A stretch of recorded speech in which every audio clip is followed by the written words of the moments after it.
하나님 말씀 듣는 모든 분들에게 하나님의 크신 은혜가 함께 하시기를 주님의 이름으로 축원합니다. 이틀 전에 카타르에 있는 월드컵에서 우리 한국 대표팀이 포르투갈 팀을 2대1로 극적으로 이기고 16강에 올라가게 되었습니다. 거의 불가능할 것처럼 보였는데 정말 각본 없는 드라마가 따로 없을 정도로 얼마나 재밌고 신나게 승리를 했는지 한국에 있는 우리 동포들도 그렇고 해외에 있는 동포들도 그렇고 그 순간은 다 하나가 되는 그런 기분이었습니다.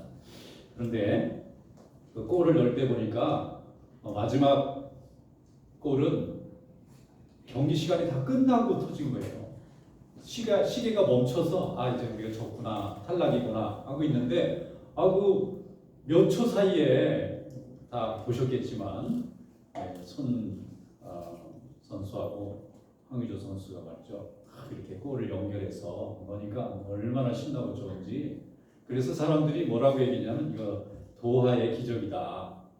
12년 만에 월드컵 16강에 올라가는 거였을 뿐만 아니라 그 20년 전에 비슷한 기적이 한 번 있었는데 제2의 도하의 기적이다. 이렇게 말하는 분들이 굉장히 많더라고요. 가나하고 할 때에 조 선수가 헤딩으로 2골 넣었는데 그 2골 넣고 이번 포르투갈하고 할 때 또 2골 넣어서 4골을 넣었기 때문에 이번 올라간 거예요. 만약에 골 수가 적었으면 우리가 탈락하는 거예요. 하나님이 정말 우리 선수들이 열심히 애써서 그랬는지 좋은 선물을 주셨다고 믿습니다. 이처럼 기대하지 않았던 일이 눈앞에 벌어졌을 때 사람들은 기적이 일어났다 이런 표현을 많이 씁니다. 전혀 불가능할 거라고 생각했는데 그게 이루어질 수가 있지 않습니까? 그리고 그러한 기적은 사람들을 상당히 기쁘게 하고 또 행복하게도 만들어줍니다. 오늘 우리가 성경 말씀에 보면 또 하나의 기적을 우리가 발견할 수 있는데 사가랴라고 하는 사람이 경험한 기적입니다. 이 사람의 기적을 통해서 아기 예수 탄생과 예수 그리스도가 세상에 복음을 전하시는 일에 이 사람이 쓰임받는 사람이 됩니다. 오늘 본문 말씀 다 같이 우리가 한번 읽어보도록 하겠습니다. 누가복음 1장 17절부터 20절 말씀 오늘 주신 말씀으로 믿고 우리 다 함께 읽어보겠습니다. 시작.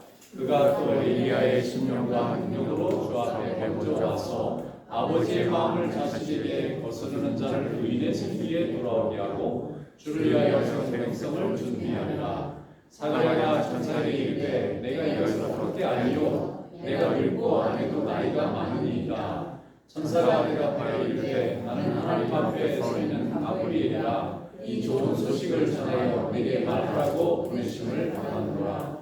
오라 이 일이 되는 날까지 내가 말 못하는 자가 되어 능히 말을 못하니 이는 내가 내 말을 믿지 아니하거니와 때가 이르면 내 말이 이루어지리라 하더라. 아멘. 성경에 보면은 레위 지파가 있습니다. 근데 레위 지파는 제사장 지파입니다. 근데 제사장 지파라는 뜻은 뭐냐면은 그들이 해야 할 굉장히 중요한 업무, 듀티 중에 하나가 성전에 가서 당번을 정해서 추첨을 해서 성전 봉사를 해야 되는 거예요. 그런데 성전에는 제사장들이 굉장히 많이 필요합니다. 예배를 드리려면 지금 우리는 피의 제사를 드리는 게 아니라 영의 제사를 드립니다. 예수님이 우리를 위해서 한번 영원히 죽으셔서 제물이 되셨기 때문에 우리는 하나님 앞에 예배 드리러 올 때 구약시대처럼 짐승을 데리고 와서 잡아서 그 피를 흘리면서 하나님 앞에 예배 드릴 필요가 없는 거예요.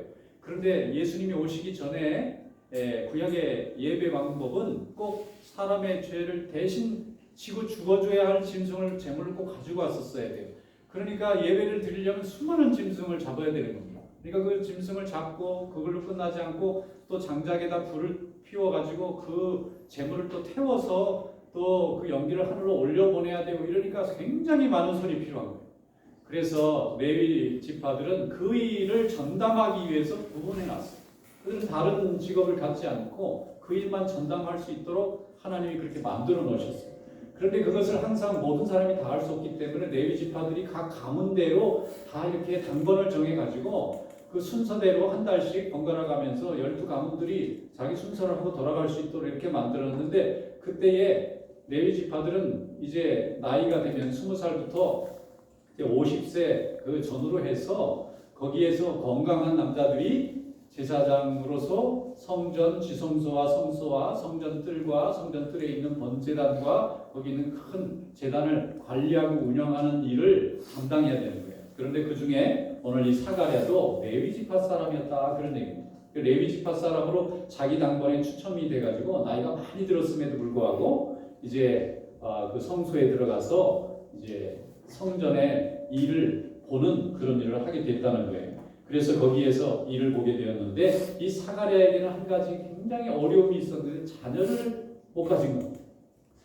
엘리사벳이라고 하는 아내를 이렇게 같이 살고 있었는데 자식을 낳지 못하고 그만 나이가 많이 드는 거예요. 자식을 낳을 수 있는 이제 가능성이 다 없어졌어요. 다른 건 아쉬운 게 없는데 자녀를 낳지 못하고 이제 자기 인생이 끝난다 생각하니까 늘 마음이 이제 안타깝고 또 이렇게 간절한 겁니다. 기도를 많이 했는데도 하나님이 응답하지 않으셨던 것 같아요. 그런데 그런 마음을 가지고 지금 성소에 들어가서 이제 성전에 필요한 모든 업무를 하고 있는데 어느 날 성소에서 일을 보고 있는데 그 성소에 그 향단 옆에 천사가 서 있는 거예요. 그걸 천사를 본 겁니다. 깜짝 놀라서 엎드리니까 천사가 사가랴에게 말을 하는 거예요. 사가랴야, 이제 하나님이 너에게 특별한 은총을 줘서 이제 내년에는 너에게 아들이 있을 거다. 그리고 그 아들의 이름을 요한이라고 불러. 요한이라고 꼭 불러라. 그리고 이 아들은 나중에 수많은 사람들의 마음을 흔들어서, 굳은 마음을 흔들어서 하나님에게 많은 영혼들이 돌아오게 하는 훌륭한 선지자로 사용할 거다. 그런 말씀을 주시는 거예요. 그런데 사가랴가 그 얘기를 듣고 너무 놀라고 두렵고 또 믿을 수 없는 일이잖아요. 어떻게 나에게 이런 일이 있을 수 있나. 그래서 물어본 겁니다. 천사에게. 어떻게 그렇게 가능하겠습니까? 저는 나이가 많이 들고 내 아내도 이제 아이 낳기는 다 지난 나이입니다. 어떻게 아이를 낳을 수가 있겠습니까? 다른 사람은 뭐라도 우리는 어렵지 않겠습니까? 이렇게 표현을 했더니 천사가 나는 하나님 보호자를 옆에서 심부름을 하는 가브리엘이라는 이름을 가진 천사인데 네가 하나님 말씀을 듣고도 믿지 못하니까 그러면 이제 아이가 나올 때까지 벙어리가 되어라. 그래가지고 말을 못하게 된 거예요. 제사장이 성소에 들어가서 하나님의 일을 보고 나오면 백성들이 기다리고 있습니다. 성전 밖에서, 성전 뜰에서. 그러면 제사장이 나와서 마지막 그 제사의 마무리가 뭐냐면은 이제 축복을 해줘야 돼요. 우리가 지금 예배 끝나고 축도해 주듯이 하나님 앞에 성소에 들어가서 말씀을 이제 받고 제사를 드리고 나온 다음에는 백성들에게 하나님이 여러분을 축복하시기를 원합니다. 이러면서 축복해주고 끝내야 되는데 이 제사장이 나왔는데 말을 못하는 거예요. 그러니까 무슨 말을 좀 하시라고 그랬더니 말을 못하고 뭐 전혀 말이 안 통하는 겁니다. 그래서 사람들은 이분이 성소에 들어가서 무슨 환상을 보았든지 무슨 하나님의 말씀을 들어서 지금 말이 바뀌었구나 생각하고 집으로 돌아간 겁니다. 그리고 정말 늙은 아내에게서 이제 아이가 생겨서 그 후에 10달이 지난 다음에 이제 요한을 낳게 되니까 성경에 보면 누가복음에 아이가 낳은 다음에 아이 이름을 뭐로 지을까요? 그 사람들이 물어볼 때 그때 사가랴에게서 요한이라고 나온 거예요. 그러면 말이 입이 열린 겁니다. 이 사람이 10달 동안 하나님이 어떻게 역사하시는지를 자기 몸을 통해서 경험할 수 있도록 그렇게 만들어 놓으신 거예요. 그래서 하나님이 사가랴를 통해서 그의 아내 엘리사벳을 통해서 세례 요한이 이 땅에 왔고 세례 요한은 예수 그리스도가 이 땅에 오실 때 그 길을 예비하는 자로 광야에 외친 자의 소리가 되어서 수많은 사람들의 굳어진 마음을 흔들어서 이 세상만 바라보던 마음이 하나님의 말씀을 바라보는 마음으로 바꿔놓고 하나님의 말씀을 여는 예수 그리스도의 복음의 시대를 준비하는 귀한 선지자로 하나님이 사용하신 줄로 믿습니다. 경건한 사람은 항상 기적을 체험하게 됩니다. 100세의 아들을 얻은 아브라함처럼 사가랴도 나이가 많이 들었을 때에 하나님의 은혜를 경험하게 되었는데 그는 나이가 많음에도 불구하고 하나님이 이 땅에 하나님의 종을 보내실 때 쓰시는 귀한 그런 가정으로 통로로 하나님이 만들어 놓으셨어요. 태어날 때 1년 동안 아들이 태어나기 전까지 벙어리가 돼야 되는 이런 체험은 정말 신기한 체험일 겁니다. 우리는 그게 무슨 기적이냐 그렇겠지만 하나님이 역사하셨기 때문에 기적인 거예요. 다른 사람이 보면 장애를 얻은 거죠. 병이 생긴 거예요. 바보가 돼버린 겁니다. 그런데 이 사람은 하나님의 말씀을 즉시 순종하지 않았던 것 때문에 하나님의 말씀이 어떻게 실제로 이루어지는지를 경험하기 위해서 벙어리가 되는 그런 체험을 하게 됐고, 열달 후에는 아들을 얻게 되는 축복을 얻게 됐고, 그 인생 가운데 하나님이 동행하시는 은혜를 얻게 된 줄로 믿습니다. 그러면 왜 사가랴에게 이런 일이 일어났을까? 그 당시에 제사장도 많이 있고 아이 못난 사람도 많았을 텐데 왜 특별히 사가랴에게 이런 일이 있었을까? 우리가 생각해 보면 그에게는 자식이 없다고 하는 이 결핍, 이 부족함이 오히려 하나님 앞에 더 많이 기도하게 되는 계기가 되지 않았을까 추측을 해볼 수가 있습니다. 사가랴는 다른 사람은 당연히 있는 거예요.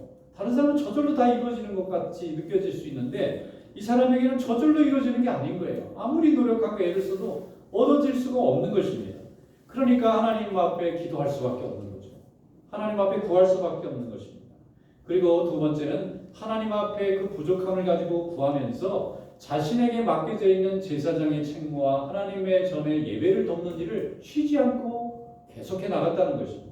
하나님은 내 기도에 응답하지 않으셨으니 나도 하나님의 일을 하고 싶지 않다, 이렇게 하는 것이 아니라 내가 하나님 앞에 간구하고 기도해서 나에게 온전히 응답하실 수 있는 것은 하나님밖에 없다. 내게 주어져 있는 이 일을 죽는 그날까지 감당해야 되겠다 하는 마음으로 쉬지 않고 꾸준히 하나님의 일을 감당할 때 이 변함없는 믿음과 충성이 결국 하나님께서 쓰시고자 할 때 가장 아름다운 인물로 하나님이 사용하신 줄로 믿습니다. 아무 관계가 없는 사람에게는 기적이 아닌 거예요. 그러나 하나님과 날마다 동행하는 사람에게는 모든 것이 하나님의 섭리고 인도가 되는 것입니다. 그래서 우리가 기적이라고 고백할 수밖에 없는 거예요. 하나님과 날마다 동행하는 삶 속에 하나님의 역사도 일어나고 하나님의 인도도 일어나고 하나님의 은총도 일어나게 되는 것입니다. 사람은 무언가 부족하고 간절해질 때 하나님을 찾습니다.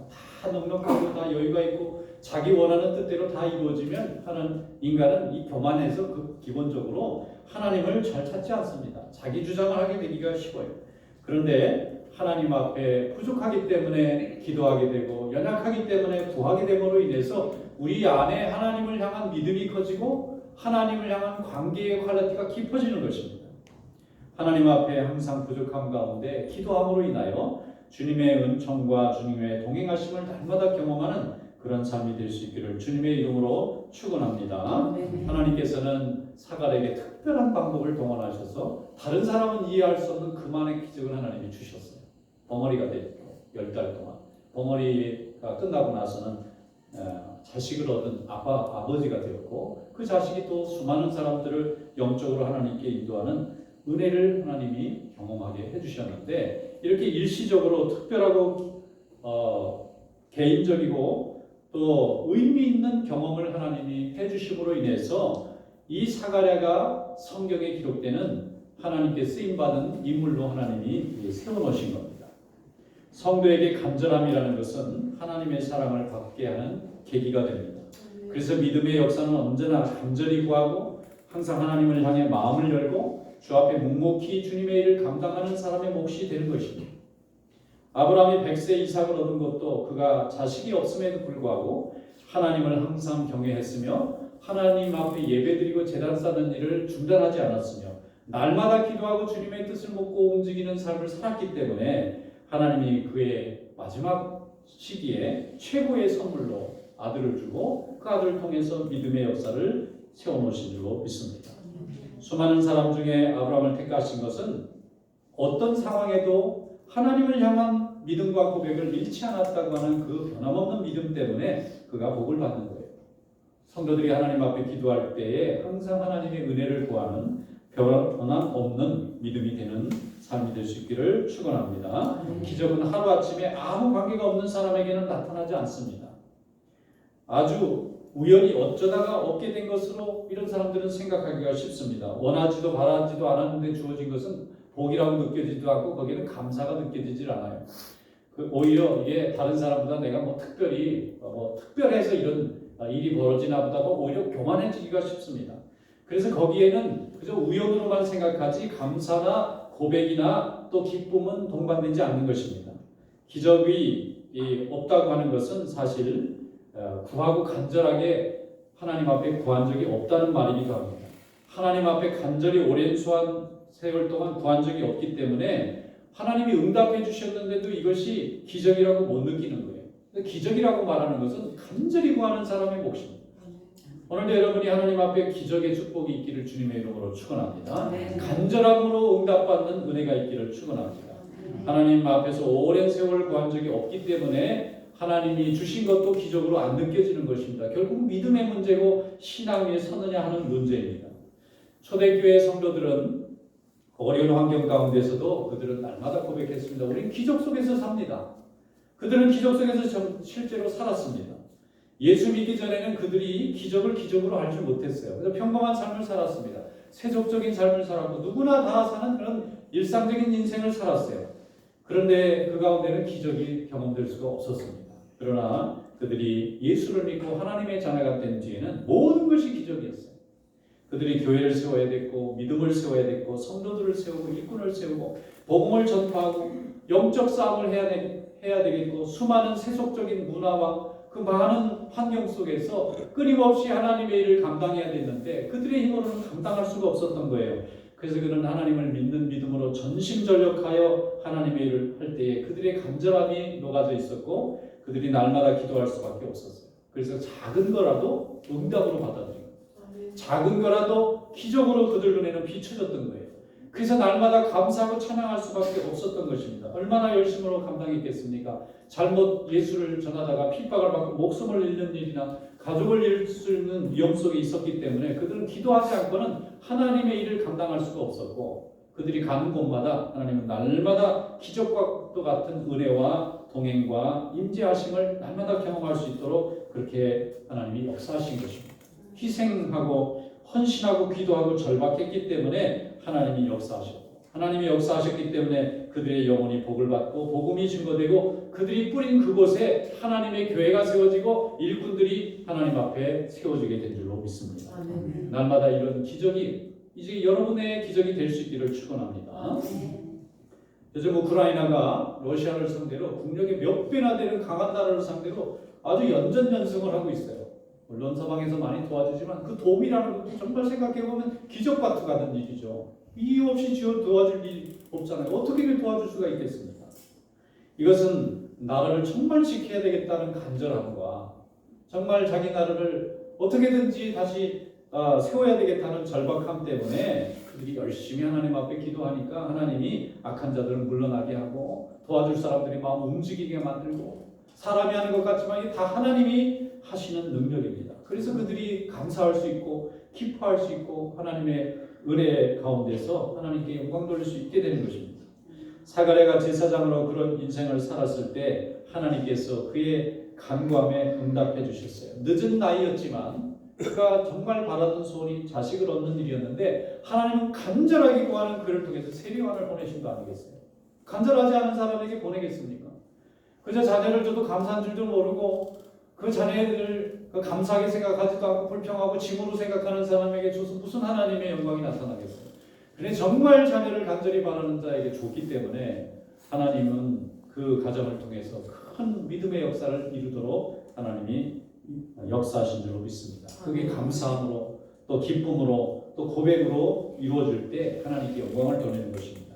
누가복음 오늘 1장 16절로 17절 말씀에 이렇게 돼 있어요. 이스라엘 자손을 주고 그들의 하나님께로 많이 돌아오게 하였습니다. 그가 또 엘리야의 심령과 능력으로 주 앞에서 먼저 와서 아버지의 마음을 자식에게 거스르는 자를 의인의 슬기에 돌아오게 하고 주를 위하여 세운 백성을 준비하리라 했습니다. 얼마나 기가 막힌 축복입니까? 수많은 사람들의 마음을 흔들어서 세상만 바라보던 그 눈을 하늘에 있는 하나님 아버지께 돌려놓겠다는 말입니다. 이런 자식을 주겠다는 거죠. 하나님 앞에 자식이 평생 없어서 항상 다른 사람한테 그늘을 가지고 살았던 이 사람이 하나님의 전에 와서 예배하고 예배를 돕는 일을 쉬지 않았고 하나님 앞에 기도하는 걸 멈추지 않았더니 그의 마지막에 인생의 가장 마지막 순간에 정말 모든 경기 시간이 끝나고 남은 마지막 미닛에 하나님이 그에게 복을 주셔서 수많은 사람을 예수 그리스도의 복음의 시대를 미리 예비하는 광야에 외치는 자의 소리로 쓰는 그런 귀한 자식을 주지 않습니까?